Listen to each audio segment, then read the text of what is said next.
All right, the homework that I just handed back, that was that the distance stuff went pretty well. If you want to set a right angle with just a tape, I'd go with theorem of Pythagoras, a 3, 4, 5 triangle, or a 30, 40, 50 triangle, or whatever on that. Okay, that's how I'd look at that. And then, I guess that's pretty much it on that. I don't know if there's any questions on that.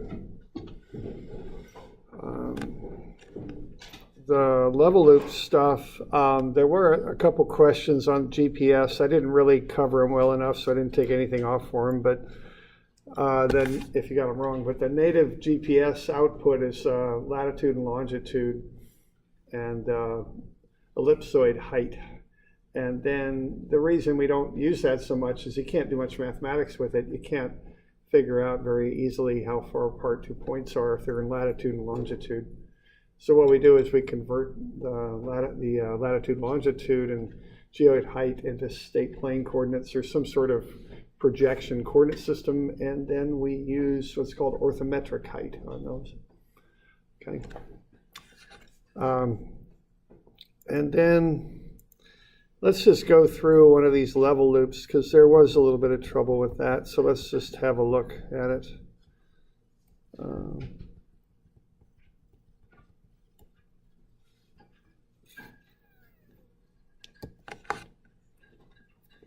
So there it is. I just handed that out. Let's see.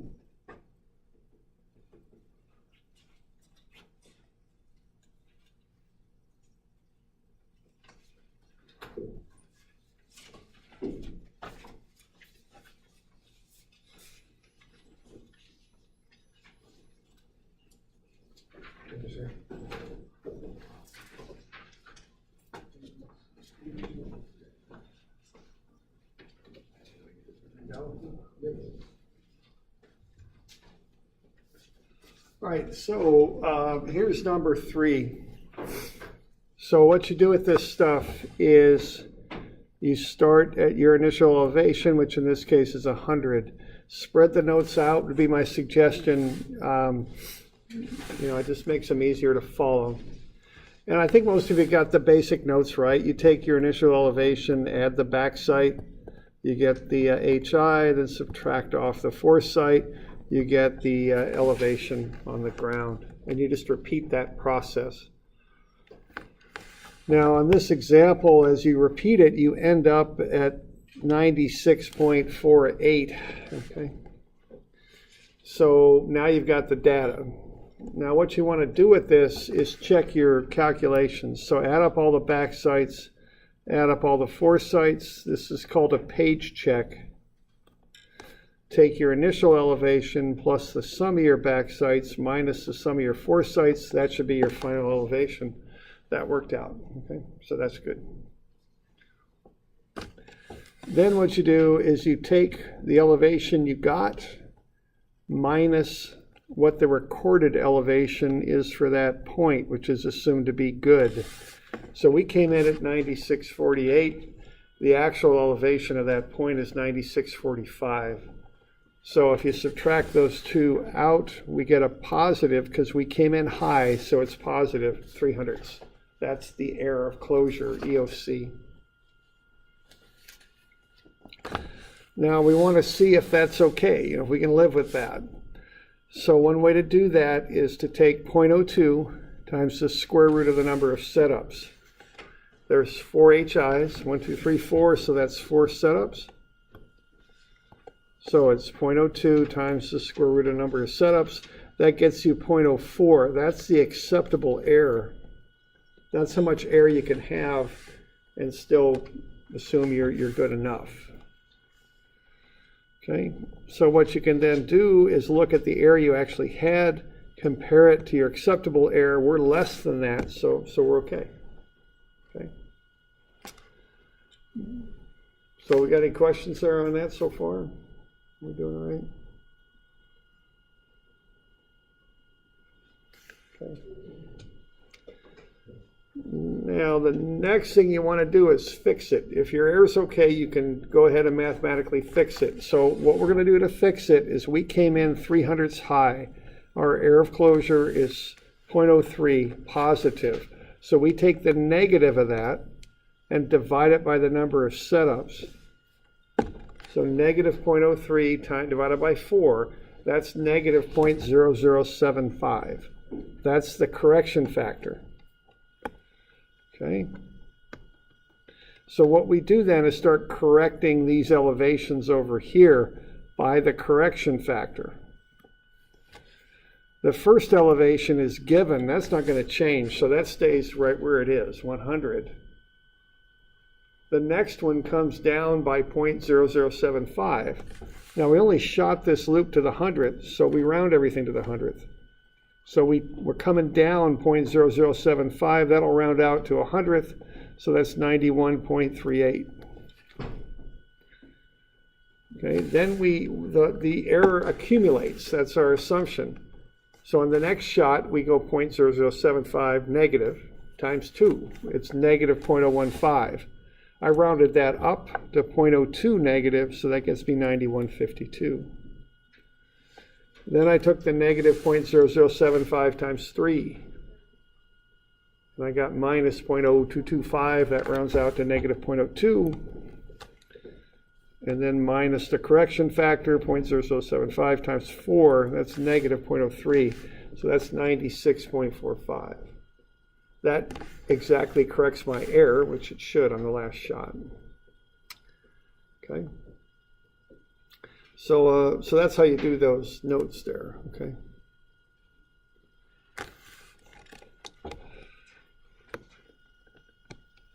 We got any questions on that?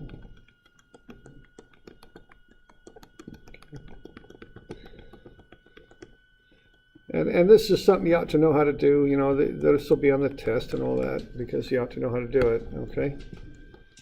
So you know, just get that kind of figured out. All right. Now, if you're going to compress your notes, if you don't want to spread them out, I like to spread them out because it makes it very clear what I'm adding to what and how I'm doing it. If I don't do that, the convention is, and what everybody expects you to do, is to leave that space blank. The foresight, first foresight is blank, it goes down here. You start your elevation on the top row, your next elevation goes below. That's how that works.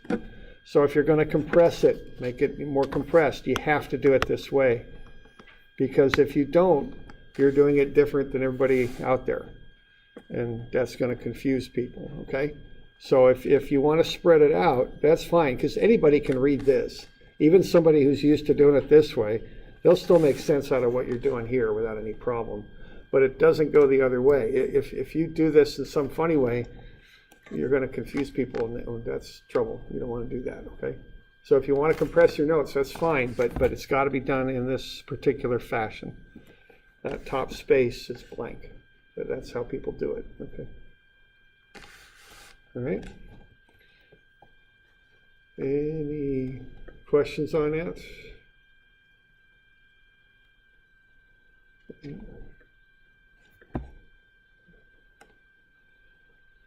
All right, then the other thing I want to mention there is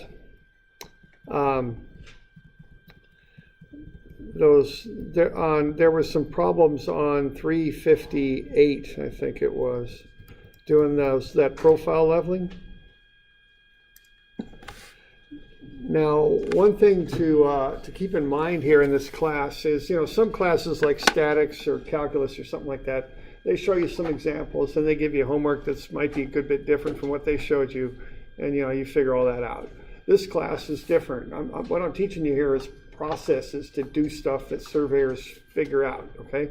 That's what I'm showing you how to do. So there are examples in here that exactly show you how to do things.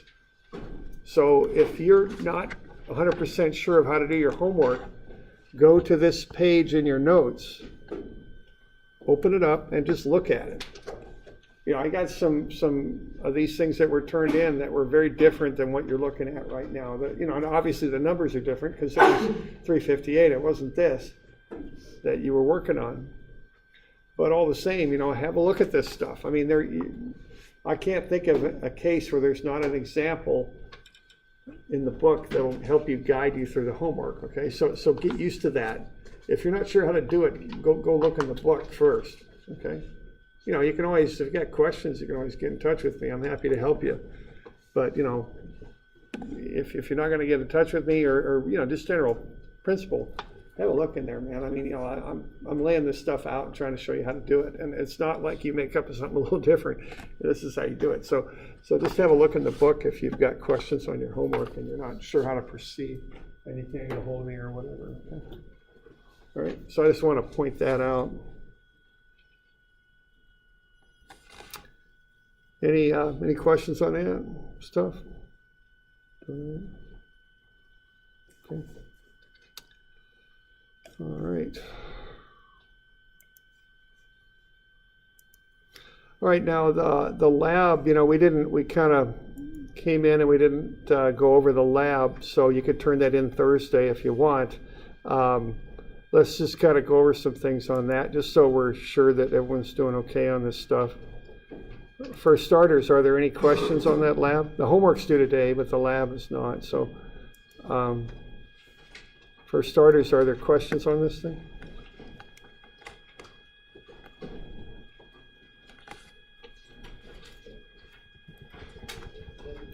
It was the cross-sectioning lab.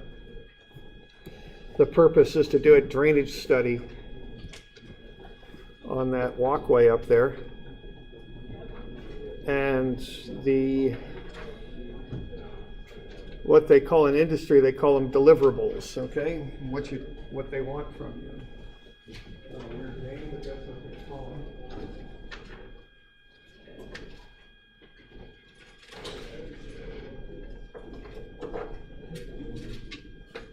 I mean, I would if I didn't have a gas.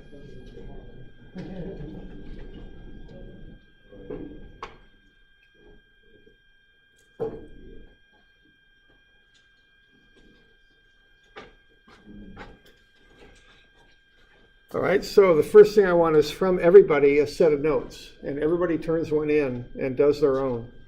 Even if you're a party chief, you should get a sketch on what you did and turn it in. Okay, so everybody turns in their own set of the notes. That's the rule for all the different labs, okay? Unless I were to say different. Okay, I want cross sections, and I want these scales here. I want 0.10, and I want 1 inch to 2 feet. So working your way across, that's 0, 2, 4. So every inch is 2 feet. 8, 10, 12. And that's about what they ought to look like. You ought to have a shot at the wall, somewhere in the middle, somewhere around 6 feet. And then on the lip of the gutter, for most of you, that was about 11 and change. And then in the gutter, which is about 12. Now there was that one gutter that was really flat, so you might have, that second to last shot might have been out of ways, maybe 10 feet or something. Okay. And then I want 1/10 of an inch per, excuse me, 1/10 of a foot per inch here. So that's 99.2. Here's 99.3. And I'm going to have trouble writing all this stuff in, so I'll just put one in there. 99.25. Okay, as you're working your way up. 1, 2.5. 1, 2. There we go. Okay.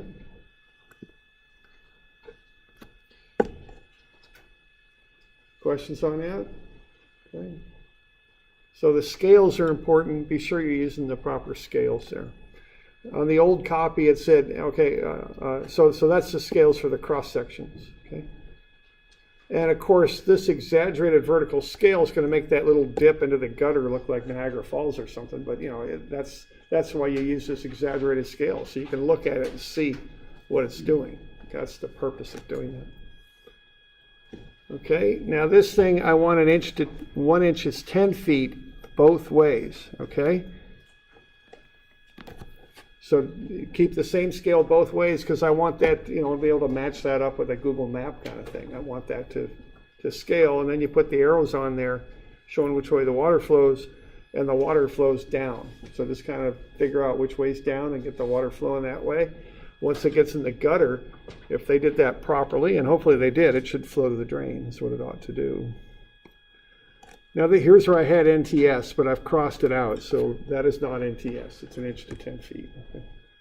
Yeah, question? On the second bottom arrow, is there a reason why it's kind of bugged and then goes straight?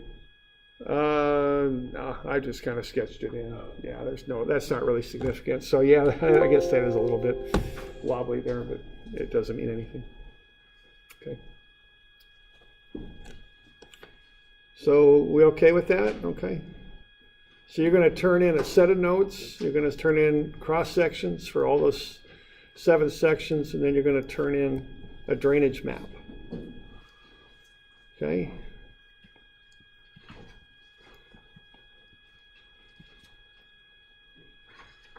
All right. Okay, now you're going to put a map on your notes, right? And that map, you're going to use a straight edge, right? That's a requirement now, and then you're going to do something like that. Here's an example.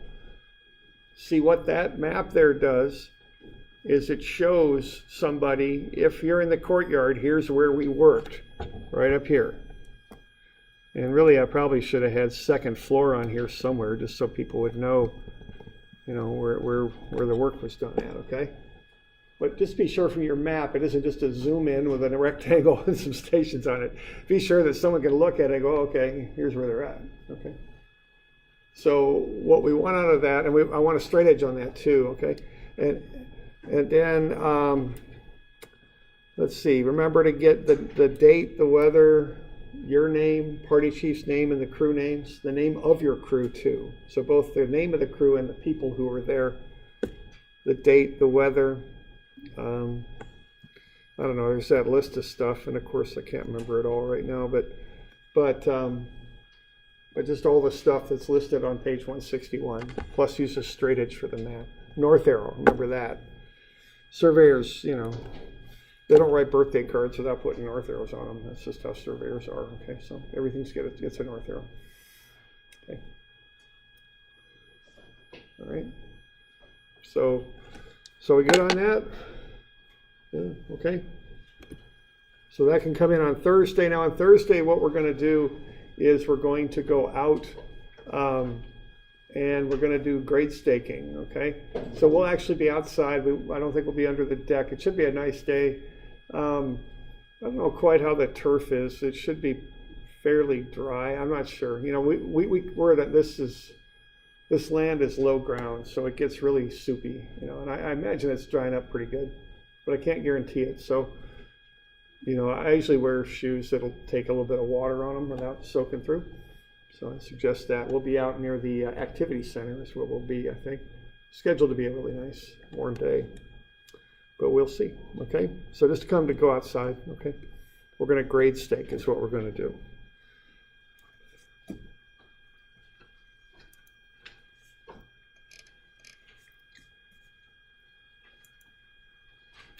All right, now there is a surveying dinner at OSU that's coming up. It's free for students. It requires a sign up. So keep that in mind. And that's I think it's May 12th kind of sticks in my mind, but I'm not 100% on that. Why don't we just take a quick. All right, so that's the 21st of May there for that Student Appreciation Night dinner, okay?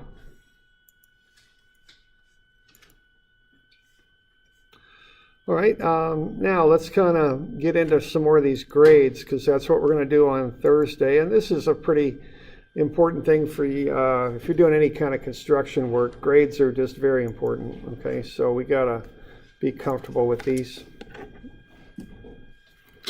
So we're going to look at grade staking, which is a method for laying out stakes that basically direct the contractor in how to build something, okay? And it looks like I'm choking up here a bit with this. What's going on? Full screen. That's not full screen.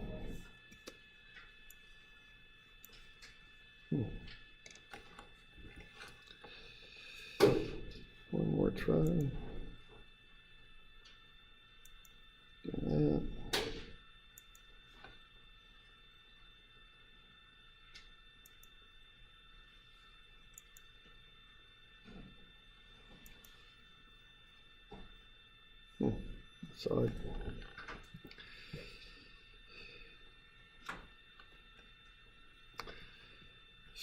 Okay, so what grade staking is putting a hub in the ground. And the hub is this short piece of wood. It's a 2x2 that's shaved into a point.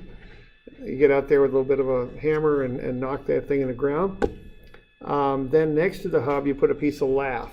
And the lath is a long, thin piece of wood like a sword. And you write on the lath and you tell a contractor what to do, how to build whatever it is they're building. All right. So there's what a grade stake looks like. So you've got the hub in the ground and then the lath next to it. In this part of the country here, what we do is we put the offset on the lath. Now you can't put these hubs in the ground right where the project's going to be built, because if you do that, they'll dig them up and then it won't do them any good. Okay, so those are reference points to whatever they're building. That's offset from the actual feature. Because if you're going to dig up the ground with a backhoe to build a pipe or something, if those hubs are right on line, you'll dig them up. So you don't do that, you offset them. In this case, they're offset 8 feet.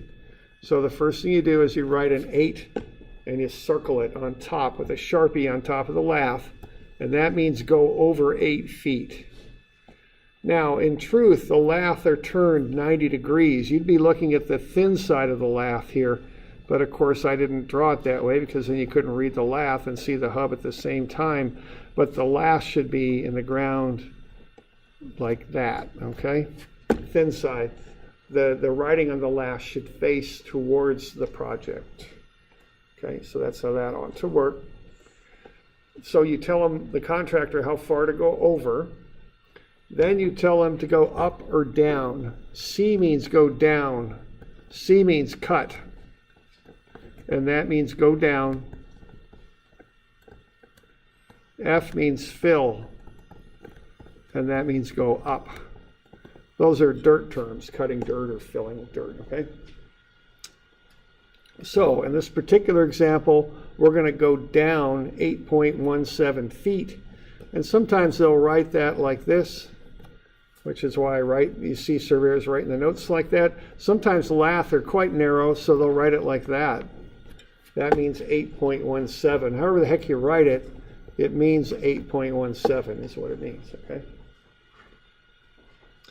And then after that, you tell them, so we're going to go over 8 feet, we're going to go down 8.17 feet, and that will get us to that point on the water main. So now we tell them where to go. So 2, IE is a term that means invert elevation. Okay, invert elevation on a pipe is right there, the bottom flow line of the pipe. Okay. And then this is W for water, and then 0 plus 50. That's the station. So that's the general way to write these things up. Somebody got this in the book. What page am I on right now? 515. 515? Okay, thanks. So that's 515, okay? That's where we're at.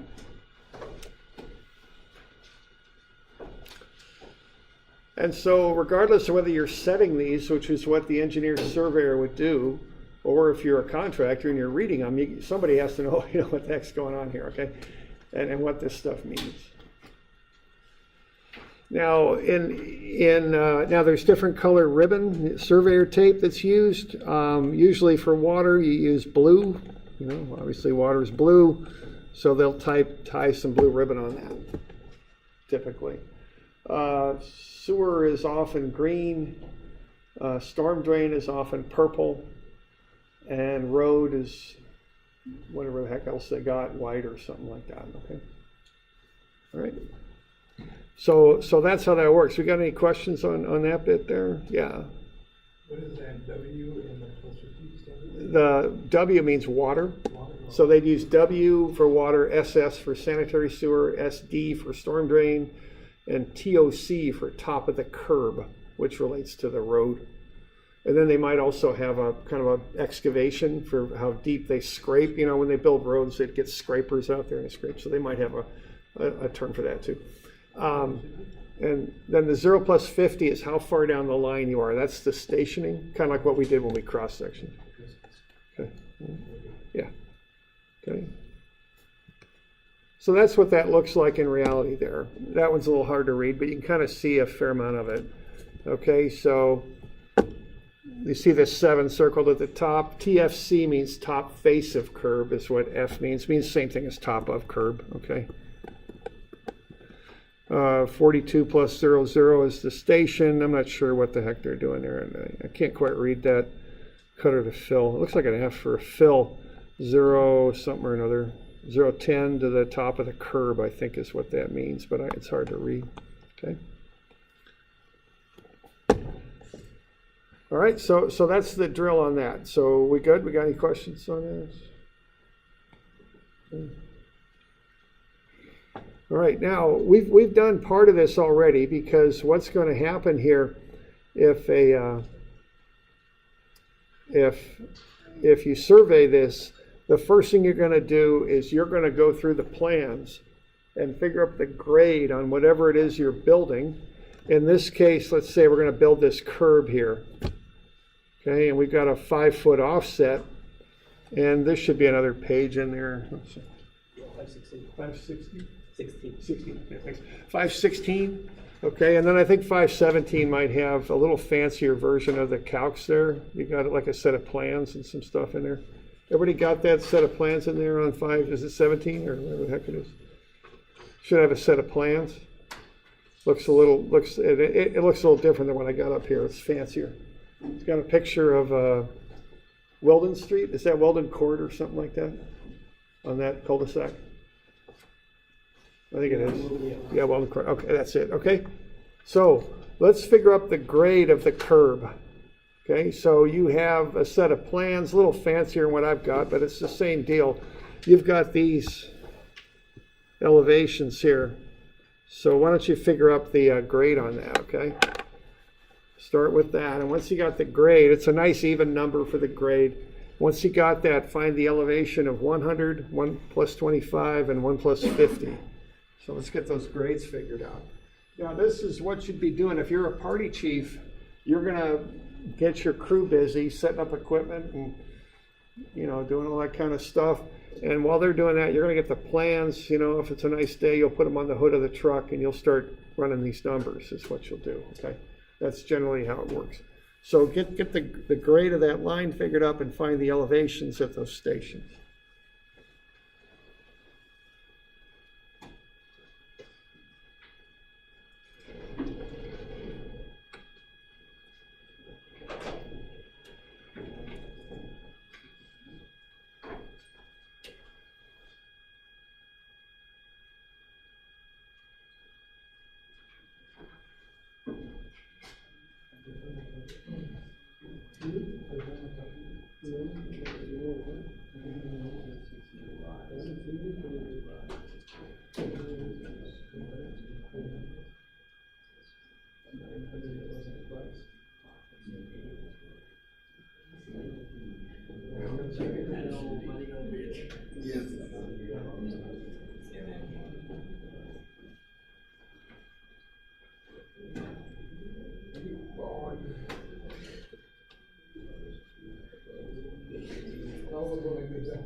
Is that an 8% grade? Something like that? Okay. And so take it out 4 places for accuracy. You don't want to ever go less than that. Now this one's all zeros, but if you get something, you know, that's not all zeros, be sure to take it out for, you know, 4 decimal places, because you'll get rounding errors if you don't. All right, and then we start filling in the elevations. So 101, and then what do we got? We got 101 plus 25 times the 0.08, which I think is 103. Right? We good with that? Running the numbers up the line. Take your initial point, your starting point, and that elevation there is 101. Then you're going 25 feet up the line, and you're doing it at 8%. So that's what I'm doing there. It's really y equals mx plus b is what it is. B is 101, and x is 25, and m is 0.08. And I'm just starting at 101, and I'm going 25 feet up the line at a 0.08% grade. Okay, good. You can do the next one. Might get 105, just maybe. Yeah. Okay. We all good with that stuff? I mean, just get this stuff figured out, because 2 reasons. The minor short-term reason is I'll put it on the test. The longer-term reason is if you do construction, you want to know this stuff, okay? They still do this now. They're putting GPSs on tractors and all that. It's getting a little obsolete, but for smaller jobs, it's not else. Is that station 100? Yes. Elevation 100 and station 100? Yeah, the 100 is a subscript. Okay. It's kind of the meaning of it. I should have a plus in there too. And how did you get to 101 though? 101 was given right here. It's on your plans. Oh. If you look at your plans, Okay. it's on there, okay? Gotcha. Good? Yeah. Everybody good on that? We can do this? All right. We're good? Because this is half the story, okay? Then we'll go to 105, and that's 101 plus 50, because we've gone 50 feet from 100 times 0.08. Okay, right? Okay. All right, so now what we're going to do, we got the curb elevation. So you can fill those numbers in now for the curb elevations. So we got what, 101? We got 103. And then we got 105. Okay? Now, while you're doing that stuff, you've got your crew setting up the equipment is what they're doing while you're doing this, and they're getting everything ready to go. What they're able to do then is they're able to start to get the equipment on a control point, it's called. So there's points out there on the job site that you know the location of, and they're going to somehow orient themselves so that they can start setting these grade stakes. Okay? Because what we've done here, we've done part of the stuff off the plans. See, this came off the plans.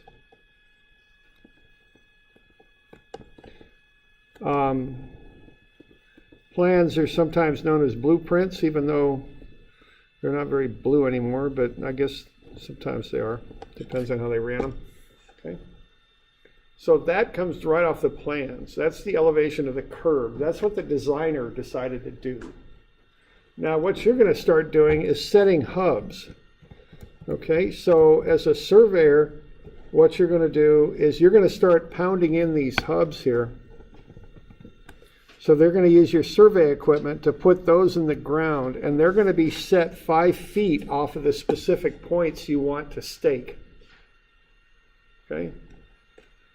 So this one is 5 feet away from 150, this one's 5 feet away from 125, that one's 5 feet away from 100. Okay? And we'll get into doing that later, but for now we'll just take it on faith that we can pound these things in offset from the line, 5 feet.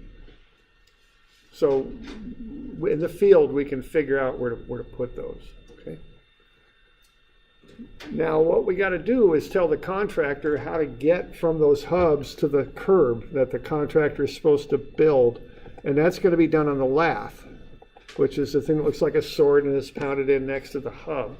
You're going to tell him to go over that 5 feet, but you also got to tell him how far up or down to go. Okay. Now you've got to use a level to shoot those hubs in to know how far up or down to go to get to the curb. Okay. So typically you use a GPS or a total station to get those hubs located, pound it in the ground, then you break out the level, like I'm showing here in your little sketch there, and you backsight a benchmark and then you foresight the hubs. That way you'll know their elevation. If you know their elevation, you can tell the contractor how far up or down to go to get to the curb. Okay? So that's how this process works. So you're kind of putting the plans together with the elevations. So why don't you get the hub elevations here? You've got the elevation of the benchmark's 100, you got a back sight, and you got the 3 shots on the hub. So what's the height of the hubs? That has to be found in the field. See, there's no way around that. That's the only way you can figure that out. Okay.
Okay. So keep in mind, all those shots are taken from the instrument. It's like what we did out there when we cross-section.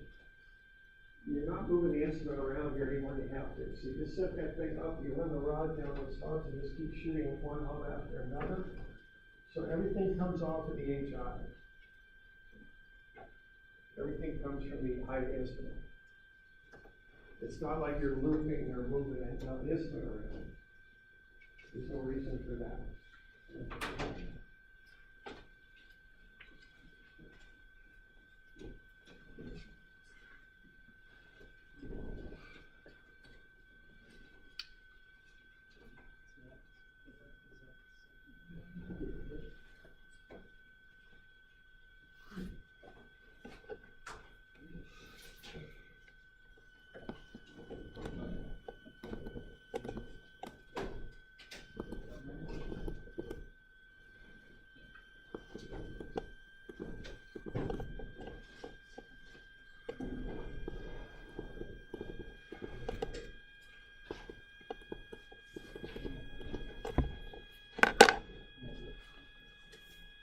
So normally I just put that HI into memory on my calculator.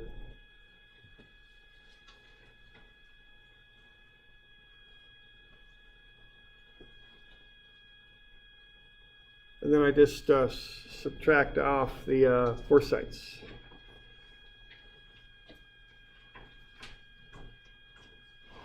So I got 101, 103, 104. Oh, no, I didn't. I got 103, 104, 104. Is that good? The HI minus those foresights.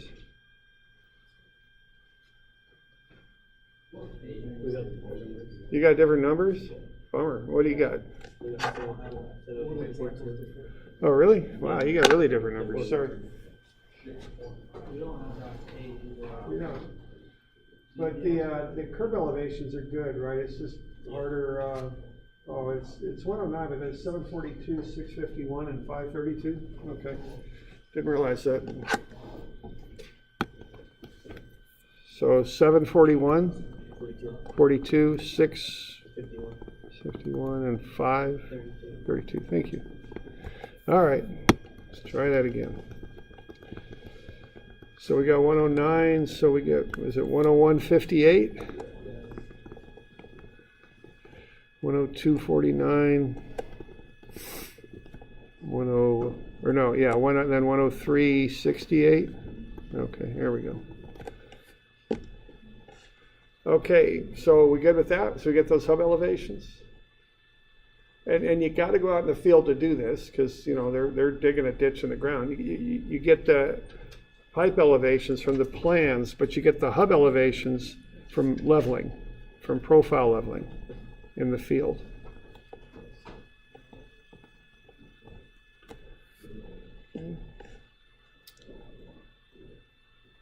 Okay. And then what you do, you just subtract and you get the difference, okay?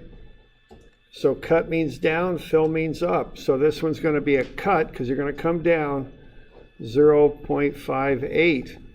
And where I'm getting that is I'm taking the 101 minus the 101.58. And I'm getting a negative 0.58. That means cut.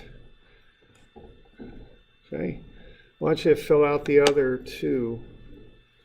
So, and see, the contractor's just out in the middle of a field. You know, they don't, you got to tell them what to do. And you got to give them a reference. The reference is the hub. You tell them from the hub, here's what you do to get to the curb. And after that, it's their problem to do it. It's the surveyor's job is done once those stakes are in the ground.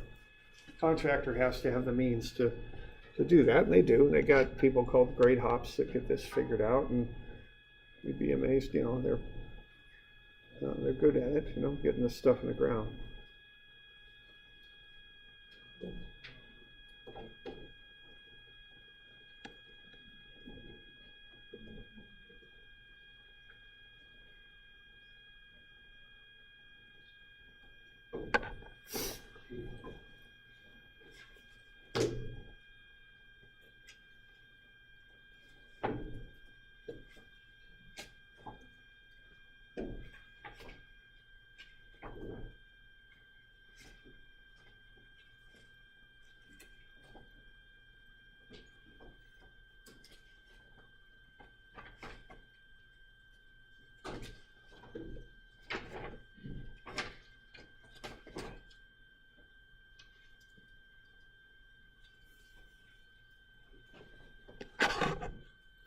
Okay, so just subtract them.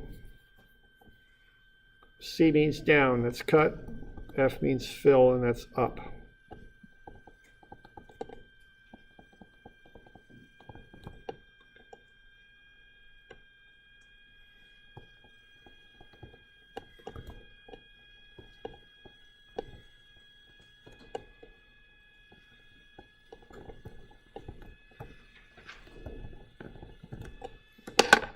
So a fill fit 051 and a fill 132?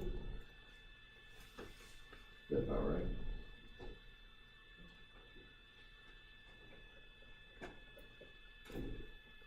And you mark the lath, put them next to the hubs, and they'll do the rest. They'll come off of that, they'll measure over 5 feet, and then they'll figure out, you know, and see, challenge of contracting is, you know, you're setting that top of curb, but you gotta build it from the bottom up. Of course, you can't build a curb top down. So they build their formwork to match what you're doing. Okay, and they can adjust the formwork, then they'll pour the concrete in there and get the thing built. Okay. Everybody okay with the cuts and fills part? Because this is what we're going to do on Thursday. We want to get this kind of figured out here.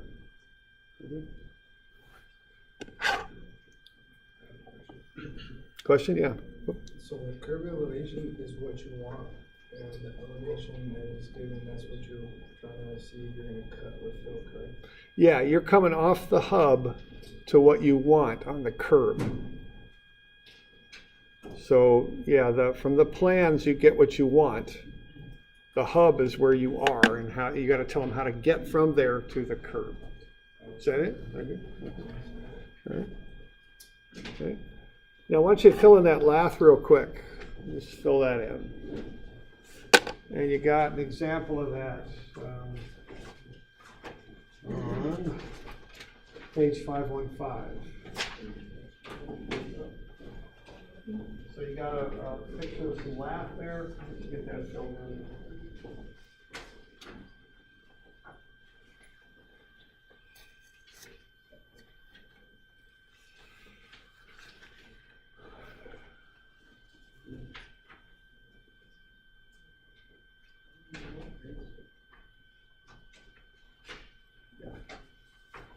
For this, he still wants to do it with station too.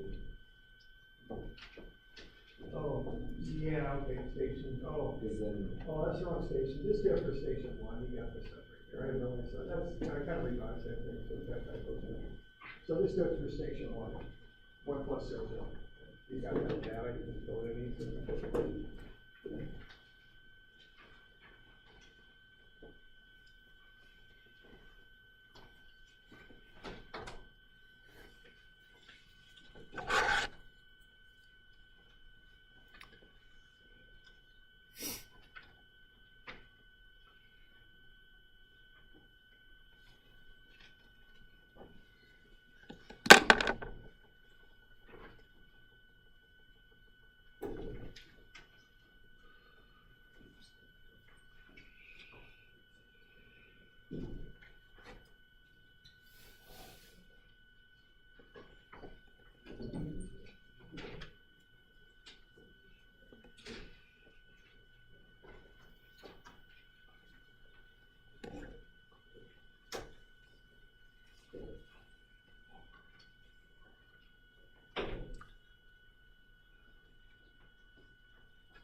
Okay, everybody doing all right with that? So for station 1 plus 0, 0, we'll go 5 feet over, cut, 0.58 to top of curb, 1 plus 0, 0.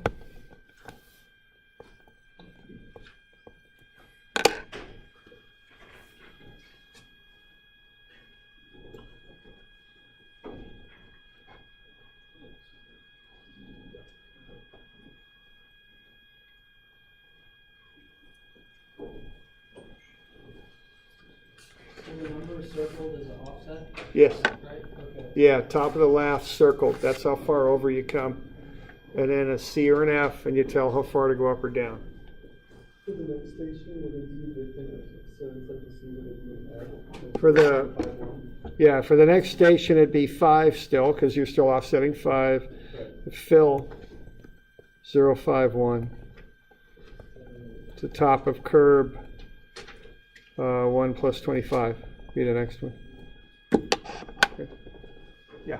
this is basically what we're doing now. Yes. Yeah, we're gonna lay it out. We're gonna do a little road. Okay. We get some pipe. We're gonna do a pipe. Okay. All right. You want to take a break here then? We got one other thing to cover, so why don't we take a break here for why don't we fire up about 10 after or so.